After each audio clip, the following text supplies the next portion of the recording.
I saw that you were on the SF Chronicle. Congratulations on that. It was titled The Oakland Producer Drew Banga Fueling Bay Area Music Renaissance with his beat. And then you're going to go ahead and caption and say that, well, I guess I'm the Renaissance man. What's up, everybody? It's your boy, DATBOYMEDIA, for another episode of Durags and Conversations. And I am so pleased and so welcome to have a good guest of mine, and she goes by Auntie B, aka Brianna, and I'm gonna have her introduce herself to the world and to the audience. But before we get into all of that, make sure to stream this episode on www.kgpc969.org, which is .org. I'm gonna repeat that one more time: www.kgpc969.org. And also make sure to check out the new episode, which will be premiering on August 26th on YouTube, on my YouTube channel, DATBOYMEDIA TV and Media. So without any further ado, I'm gonna have my guest introduce herself to the audience. Take it over. Hey, yes, this is Auntie B, but the people that know me out in the streets, I am Brianna. In these Bay Area streets. You know, maybe a little bit in Philly, but that's just my family. But, you know. Yeah, I'm Auntie B, aka Brianna. I'm a Gemini, so I got a lot. Well, my thoughts sister and prayers. my sister, she's a Gemini, so she's kind of cool. She's I mean, I guess she ain't got into herself yet because she ain't a teenager yet, but yeah, when she get June? No, May 22nd. That's all I gotta say. Well, welcome, Miss Auntie B. Thank you for having me. No, thank you for coming through. I really do appreciate it. The reason why I wanted to have you on Durags and Conversations is because I saw that you were having a new show, which we will be talking about a little later on. So I wanted to talk about that because I thought that it was extremely important to have Black women on radio, which we don't really get a chance to see, especially young Black women on the radio. So that's why I wanted to have a little conversation with you about that, and then having a little conversation about certain things and certain topics that's going on in the world. But before we get into all of that, how you been? How's everything going for yourself? I'm not gonna lie, like when people ask me how are you or how you been, you gotta take a deep breath. Yeah. But I'm good. I'm blessed. Ever since COVID, it kind of feels like everything has been out in the open, and everything as far as mental health, as far as like your peace of mind, and are you happy? Are you content? Do you want more? And as I'm getting older too, my birthday just passed. Well, happy belated birthday. Thank you. I'm 28. I'm Nice. not gonna lie about my age. Team 28. Team 28. I'm still looking good, all right?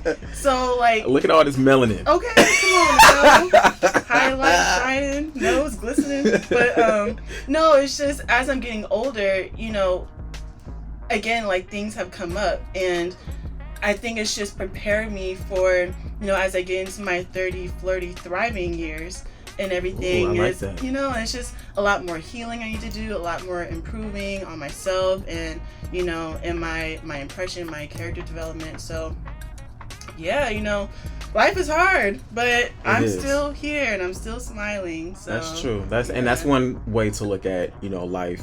Sometimes, certain people let life beat them down, and you can't allow life to beat you down, because if you allow life to beat you down, then you're gonna always stay down, right? There's always a light at the end of the tunnel. And I'm just gonna put this out there, but as far as Black people, we tend to have it the hardest.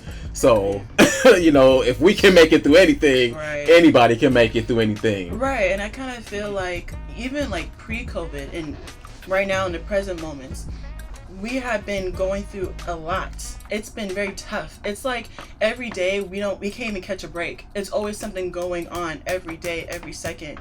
So it's like as I'm dealing with, my life, I gotta deal with outside life. And as a Black person, as a Black woman, you know, as a bi woman. You know, it's just a lot that is going on in my 3 lives, basically. You know what I mean? So it's just a lot to cope. But like you said, I can't let these challenges define me. I can't let them overcome me.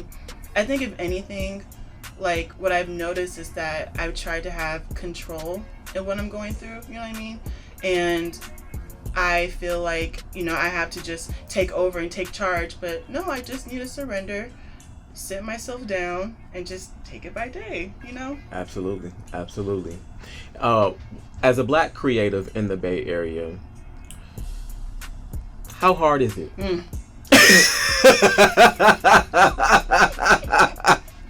knew that was coming. You know, it's really hard. I'm not even gonna front. Like, it's hard because, so from a Black woman's perspective, as a dark-skinned Black woman's perspective, I see that there's a lot of, like, if you don't have that status, if you don't know certain type of person, if no one doesn't know you like that, then you're just not gonna make it. That's just what it is. That's just what I've experienced, you know? I've also experienced like how, like, if, like, there's like favoritism in the Bay Area too. So people only support certain type of people and everything. So, you know, as I've came up in, you know, in broadcasting, you know, I've networked and I've, you know, interviewed some people and everything, but sometimes I still feel overlooked, you know, and that's discouraging. And then if I go out, you know, to like LA or something, that's even more discouraging. And I think the only place, to be honest, that I don't feel, you know, overlooked and actually feel like I'm being listened to and even like understand like what I'm doing and everything is only on the East Coast. And I tell people that all the time. Wow. You know, like I've only have networked in the East Coast. Wow. And my only time that I've been there was at Afropunk, which was 2 years ago, you know? And the only difference that I felt was that out there, it was like people really wanted to get to know exactly what I was doing, and they wanted to, like, you know, like, wanted to work with me and do all these things, and they wanted to pay you. So right, that part. So that like, part. It's just, and then out here, I just don't experience that, you know. And I'm just gonna be completely honest. If I'm not, you know, a white man, or if I'm not light skinned, it's just not gonna work for me. You know, that's my opinion, that's my perspective, and that's how I've seen things. But overall, it's been like up and down. You know, it's hard, but I do have people behind me that do support me, but it's still very hard. So. You know, that's so interesting that you said that, because I had a rapper on the first episode, and he said the same exact thing. He said that when he puts out merch and he puts out, you know, albums and all these different things to, you know, make a living, he said that the Bay Area people don't really support him as much as the East Coast people support him. And he's a male and he's light skinned. Wow. And he said that his experience is actually the opposite of yours. He said that, but the common denominator is Bay Area people don't really support him as much as the East Coast people. Yeah. So that's so interesting, and it's so sad and disappointing to hear that, you know? Yeah. But unfortunately, I think that as you get bigger and you continue to grow, I think that outside, it's kind of like how like family members don't really support you, but strangers will. Yeah. It's kind of that type of situation. That's exactly how it is. And, you know, again, like I do experience some strangers out here in the Bay Area that do, you know, watch my shows and that do hear me on the radio and see my work on Instagram, and they're like, oh, you know, that's really cool. But do they want to work with me? No. Do they want to pay? Hell no. You know, like, and it's so crazy. And it's like I'm not greedy. You know, I'm not a greedy person. Right. But I have been in the game for like, maybe like 9 years now. Still have not gotten an offer to get paid. Same here. I've been doing broadcasting professionally probably since 2015, but I've been doing it since 2012, and I can really count on my hands on how many times, maybe once or twice, that I've gotten paid to do. Yeah. It's like people want you to do all this work, and that's what we were talking about as well on the last episode. You know, you didn't put out like $500 of your own money trying to get the product out, and then you want me to give this to you for free? Right. Make it make sense. Like, and it's almost kind of like an insult to our intelligence, right? Because in our craft. In our craft, you know? And like you said, they want us to put, you know, 1,000% in effort, you know? You want to use my voice on your network. You want to use my voice, you know, in whatever you're doing, but you're not going to pay me. And, you know, granted, I have worked and I'm still working with people to this day that I'm very close with. And like, if they don't pay me, they don't pay me, you know? And that's because I see them working too. You know, we're in the Bay Area, so it's hard to live out here. You know, it's hard to survive, period. So I understand that, you know, if people can't pay me, they can't pay me. But if you're literally asking for too much, right, you know what I mean? Right. And I see you that you have this behind you, you have this behind you, like, just respect the creative, right? At least, right? You know? So. Right. You mentioned that you've been doing this for 9 years. How did you get started into broadcasting? Well, you know, listen, I was just an 18-year-old, and I was just confused with my life. I really thought I was grown. And I was like, you know, what do I want to do? I want to do this, I want to do that. But it took me back to when, you know, 106 Park, you know, and everything. Those were the days. Those were the days. And, you know, coming home and watching Rap City. Those were the days. Okay. And I've always wanted to just do that, you know, like interact with folks, interact with artists, everybody, and then have music behind me. You know, I still want to do that till this day. But I knew that I had to work to get there, you know what I mean? So I went to school, went to community college, and then transferred to SF State and got a degree in broadcasting. And in between, you know, school, I was, you know, an intern at 106 KMEO. It was nice. Clear Channel before it was iHeart. Oh, nice. So, and I was fresh 19. Was you working with Chewy Gomez? I was. Ooh. I was. Nice. Yeah. I was in the promotion side, so we would be out on the streets at concerts, doing community events and everything. Yeah. So I was there when Chewy was there, and then I was there when he left and everything, which was devastating. You know, I was there literally through all the changes and everything. How did that make you feel?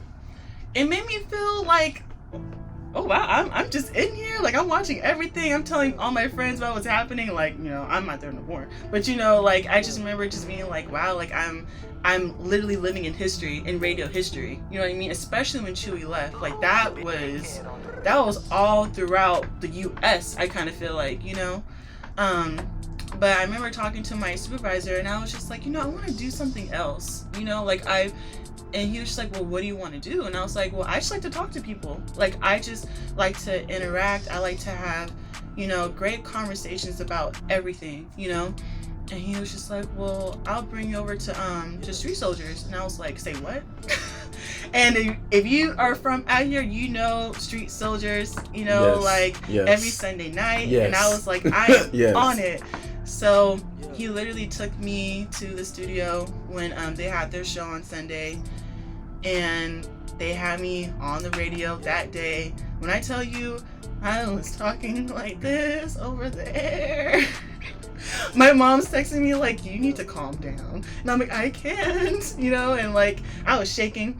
But, you know, after I just kept on coming in every Sunday night, and that happened from 19 years old until, well, COVID happened in what? 2020. So last year in January until December of, what? Yeah, 2019. Basically, yeah. I've been there. I've never left. So I've basically been with Street Soldiers for about like 8 years now. Wow. Yeah. So I would, you know, be in the studio, talk about whatever they're talking about, my favorite was having the gender, not the gender, but the what do I call it, like old school versus new school conversations, you know, especially when it came to music. You know how older Black folks want to get on us about music and everything. So it was fun having those conversations. But it really just felt like a family there, you know. I felt comfortable. Everything they were talking about related to what I was going through at that time and everything. I literally grew up there, basically, you know. And when I graduated SF State, I literally gave a third of my degree to them because they literally helped me throughout that process, you know. So it's just great, and I love it. I'm still, you know, in it. We're just doing Zoom right now. Okay. But because of COVID. Right. But, right. But yeah, that's kind of just been my experience there. What was the biggest difference from working at 106 and KML to Street Soldiers? So, again, I was in promotion side, so I was just out on the streets, literally, you know. I would interact with the listeners and everything. But not really like no major artists or anything of that caliber? Well, like we would have like meet and greets and everything. That would be the only time I can maybe say hi to an artist, you know, but not really like have a full-blown conversation with them. But there have been times where like, I mean, we couldn't because we were interns, but like at concerts, we'll be backstage and everything. We couldn't really get close to the artists, you know. I was just happy just to be in the building, you know what I mean, and just to have that experience. But I'm telling you, when it came to certain artists, I was like, I gotta see him. I gotta see his face, you know.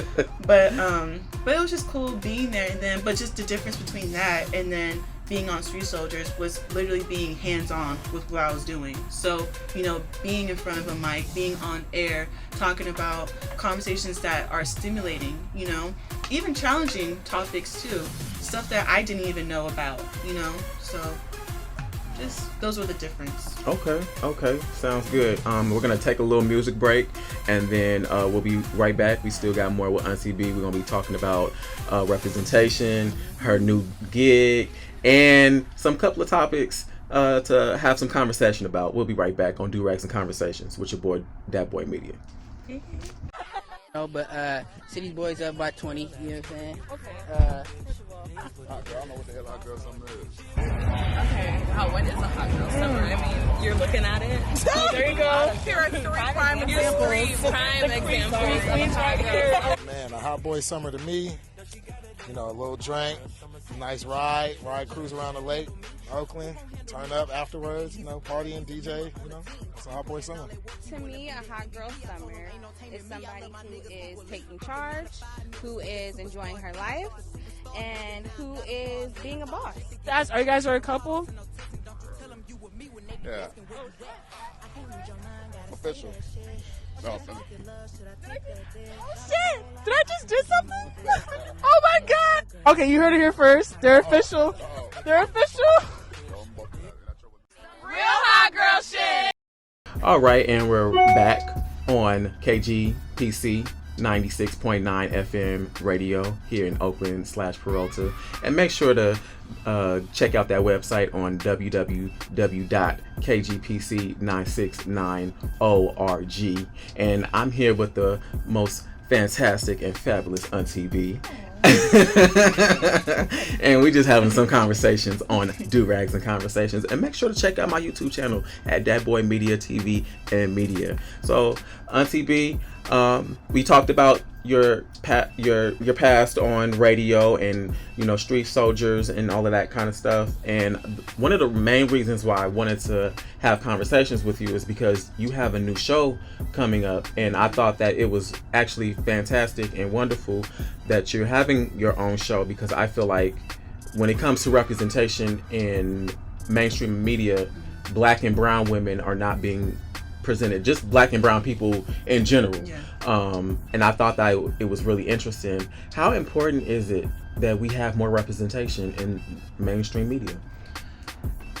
It's important because I always think about younger girls who are like middle school, high school, literally me at that time, where I would, you know, watch shows like 106 in Park, like I said, and seeing Free, you know, on there, and she's literally free. She has her hair all out, and, you know, she's doing her thing.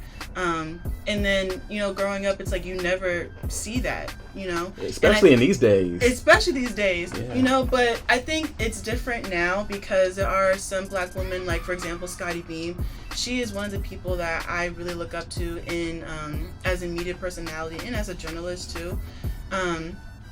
It kind of like diminishes your confidence when you don't see no one like you doing what you want to do. Mm-hmm. You know, like if I want to be a swimmer, but I don't see any Black dark-skinned girls that are swimming, how am I gonna feel confident in what I'm doing? You know, right. So, as I got in, you know, into the media network, I rarely saw any Black girl doing what I was doing. You know, the only Black girls that I did see were, you know, ones that lived out in the East Coast, aka Scotty Beam and everybody, but not really out here. So when I would, you know, when I was on Street Soldiers, and then, you know, after I would do street interviews and then have my own one-on-one interviews, it still kind of lowered my confidence in a way because people were always talking about my voice. Mm-hmm. People were always saying that, oh, you sound monotoned. You sound like too strong and everything. I don't get that.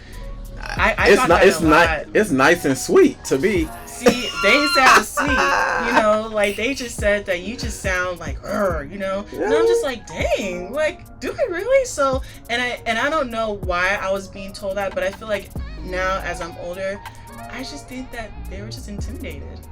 Yeah. You know? Yeah.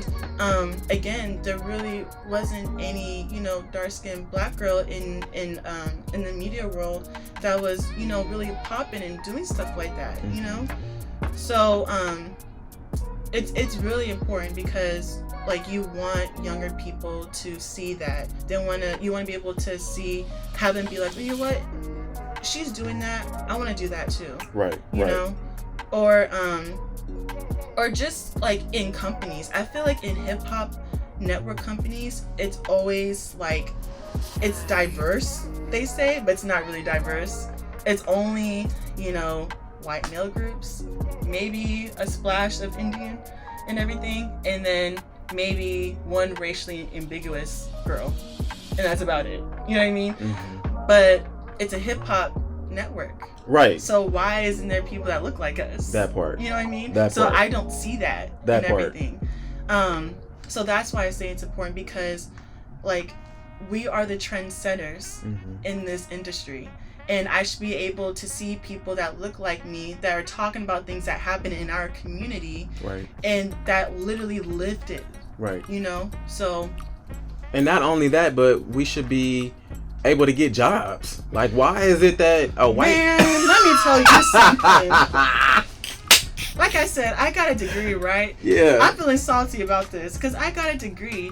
And I got a certificate. You know, I got a trade certificate. You feel me? Like, and it's like, it is so not. It's competitive, to get a job in our field. Right, because it's gonna be like 500 people. That's 500 people. That's gonna be applying for the job. Right, and what's hard today is that some people most of these companies are looking for that person that is popular on Instagram, on social media, right? And they're looking for that person that's popular that has to look. And if you're too Afrocentric, if you're too loud, you're too black. unconfident, too black, you know, they don't want that. No. And everything. So, and I'm not gonna kiss no one's behind right. to get myself a job. Exactly. And nor should you. Nor should anybody have to kiss ass just to get to where they need to be. But typically those are the people that get ahead. It's the one that do all the and okay, I'm saying these lips for someone else. All right. But I think that's what like gets me to work harder, you know what I mean? And there have been times where I do want to give up because I'm not getting the job. I'm not getting, you know, that type of exposure, or I feel like I'm not being looked in this industry because of what I look like, you know? Right. But I still work harder and everything. And again, it's tough. Right. It's tough out here, but I still got to keep going because I got these goals. Right. You know? Right. Like Maya Angelou say, still I rise. Oh yeah. Yeah. You know, we still rising. Still rising. We still rising. But speaking of rising, you got your own show. So talk more about that. I'm really excited. I want to know more about this new show that you got going on. Let the listeners know when it's going to be premiering and what is it all about. So my radio show is called Wind Down Fridays. It's going to be on WBMU Jams. And it was it was curated by one of my good friends out from North Carolina that I met while I was interning out at 106 KMEO. Shout out to Elizabeth. Hey. So she basically created her own radio network, and she wanted to, add in women, specifically Black women that are in the industry that are actually, talented and that are able to just be themselves and be able to talk about things, So she asked me, and I was like, hell yeah. Right. And I kind of feel like this was all like I feel like it was all just, it was happening very funny. God is funny, because there was a time, again, where I felt like I was not good enough to be on air because of my voice. And again, it was because of what I was told, And God was like, psych, here's your own radio show. Right. And so like it feels good. But anyways, let me just go back to Wind Down Fridays. I'm about to get all my feelings. But anyways, Wind Down Fridays is basically, every Friday night I have my glass of wine, which we all do. And at first I wanted to speak about what was happening in pop culture and everything, but I changed the content because I want to make it more realistic. I want to make it more comfortable and make it more of myself and everything. So my whole mission for this radio show is to be interactive with the people that I'm interactive with on social media. So that can be, having listening letters or topics that, I think about, or just affirmations that, I see all over social media, and I want to just express and talk about it, But the main goal is to have a comfortable space for people just to listen, chat about, and relate to. And my whole, just the whole context is just like, picture you just at your house, you chilling with your homegirl or your homeboy, and you're having a glass of wine, and you're literally just talking. And where can we find this radio show at? So it's going to be on WBMU Jams online. It's going to be an online show. Oh, okay. Yeah. Okay. Yeah. So, and that'll be premiering at the end of July, so the end of this month, Oh, well, that's only a couple of more days. I know. But things extend and everything like that. So, and I'm not in a rush. That's one thing. Like, I'm not in a rush for things to happen right away, I'm still trying to curate ideas and what I really want to do on the show and what my actual purpose is. Right. I don't want to just go ahead and just hop right in. Right. You want to take your time. Yeah. Time, so and not follow all these different trends that's going on. Take your time and make sure that it's right and making sure that it's for the peoples. Yeah. We often do a lot of stuff where we're just trying to do stuff for likes and clicks and all of that, which is cool and all, but at the same time it's all about really connecting with the fans and connecting with the people. Right. And then also just being able to be myself. And it's just, again, God is funny, because when I was presented with the opportunity, I was telling her about my experience that I had with another media network, and now how I had to leave that because, one, I wasn't getting paid. There was no contracts involved, and I was being told that I could not say beautiful in my introduction, and that me saying beautiful would be intimidation towards white viewers, basically. Oh, so they basically didn't want to piss off their white viewers. They didn't want to piss them off. And basically, me saying that is, doing too much and everything. And so basically, if you're Black and you're proud of who you are, you're basically pissing off white folks. Basically, that's basically what it was told. And I was just like, what am I doing? Nah. And it goes back to representation too. I am not gonna diminish myself and diminish who I am just to get ahead or just get the job that I want, you know? And I was like, well, I'm out. Like, right. Like, you tell me I can't say I'm beautiful right. when I know I am? Right. You know, like, come on now. And, right. And if they're pissed off, then that sounds like a personal problem. That part. You know? So I left, and then literally, like, I want to say 2 weeks after, my friend told me about this opportunity. And I was like, look at God. God, the ancestors, you know? Right. Yeah.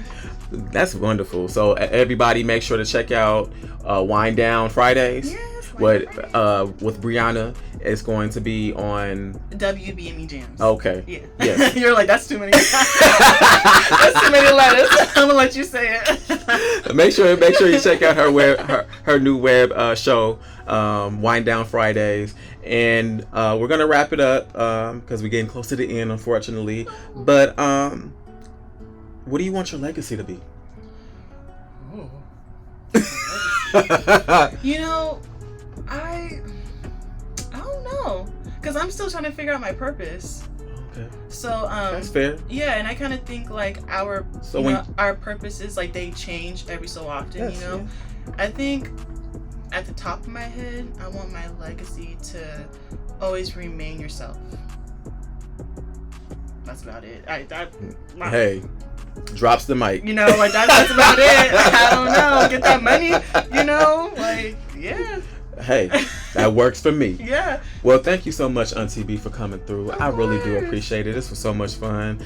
I wish we had more time, but we're running out of time. So I just want to make sure that everybody catch this episode on August 26th at 8 p.m. on KGPC 96.9 FM radio. It's going to be broadcasting live. Also, make sure to stream this episode on www.kgpc969.org. And also, make sure if you ain't subscribed to my YouTube channel, make sure you subscribe to that right now. DATBOYMEDIA TV and media. And shout out to Felicia, shout out to Ephraim, shout out to everybody that has been supportive and just sending me positive thoughts. I thank you. I love you. I hope everyone stays safe and sane. Protect yourself, protect your heart, protect your energy, and protect your humanity, because that's what comes in, that's what it really boils down to. Don't stress over these men. Well, don't stress over these people, especially white folks, but we'll say that for another conversation. Yeah. All right, y'all. Thank y'all. Peace.